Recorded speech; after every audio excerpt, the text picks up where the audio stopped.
There's one thing I don't get about fines. You know, fines for not paying ULEZ, fines for skipping out on your parking ticket, fines for dodging a train fare. And that is the amount of the fine. It's humongous. And, is it completely disproportionate to the actual cost of administering and issuing the fine in the first place, let alone what they're actually fining you for? And I've seen it again and again on this channel where people say, well, we're not paying it. Why the hell should we? And every now and again, somebody makes a stand and it ends up in the papers.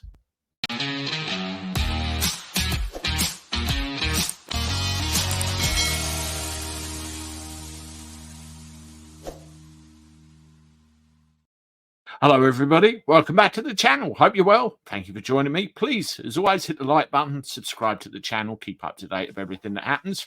And let's get right into this. Yes, I've had fines. Everybody's had fines for one thing or another. You've got two recourses, really. You either roll over and pay it, or you fight. You stand up and say, no, I'm not doing that. And if you do, as Noel Wilcox said to me once, arm yourself with knowledge. You need to know what's happening and how you can deal with your situation. Well, I want to show you this guy. And you see the headline there, Fare Dodger refuses to pay £703 fine, even if it puts him in jail. Imagine feeling like that. So, obviously a man of principle. Terry Harrison hit with an incredible £703 fine after failing to pay for a train ticket valued at £2.60. That's a hell of a jump, isn't it? He said he'd rather go to jail than pay up. Terry Harrison said he hoped to avoid a large taxi fare by taking a train from Sandhills to Birkenhead in August. But when he and his son got off at Moorfields to change trains, they were stopped by security guards and given an immediate £100 penalty notice for travelling without a ticket. Mr. Harrison explained, my son had a meeting over in Hamilton Square. I got a taxi down to this. He said, keep the taxi on. And I said, no chance, too expensive. So we just walked down to Sandhills. We went to pay, as you do, but there was nobody in the paying window. We were running late. We heard the train coming, so we ran to the platform. We just expected to pay at the other side. Mr. Harrison said he wasn't worried, as he used the service every day and had never encountered issues when he paid after a journey. Now, there's two ways of looking at it. He was shocked when he was handed the fare, the penalty, and they warned it may be issued if passengers travel without a valid ticket. Mr. Harrison said he's always run up to the desk before and bought the ticket after the journey. He's ignored a second letter and was charged £703.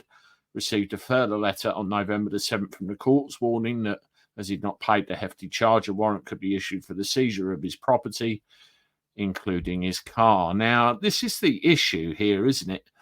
When you run the gauntlet like that, you always have an asset in. Most people have got a car, and they could seize it for something like this. And this is the way everything's set up against you, really. Now, I say there's two ways of looking at it. I'm not going to discredit the guy by saying what goes through my head, because I think he's old enough to know better than that. But I've had it on journeys on trains where I go through and there's no one at the ticket office, something's out of order. You get on the train, the guy comes through and, tickets, please.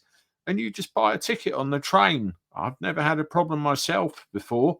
So what went wrong in this case? I'd really love to know. But there you go. He's sticking to his guns, sticking to his principle and saying, no, I'm not paying it, even if I have to go to jail. I'll be interested to see the end of that story and how it turns out. Let me know what you think in the comments, particularly if you've had similar. Last video of the day, unless anything crops up. Have a good weekend, everyone. I'll see you on the live on Sunday at 9 o'clock. I look forward to talking to you again then. Toodaloo.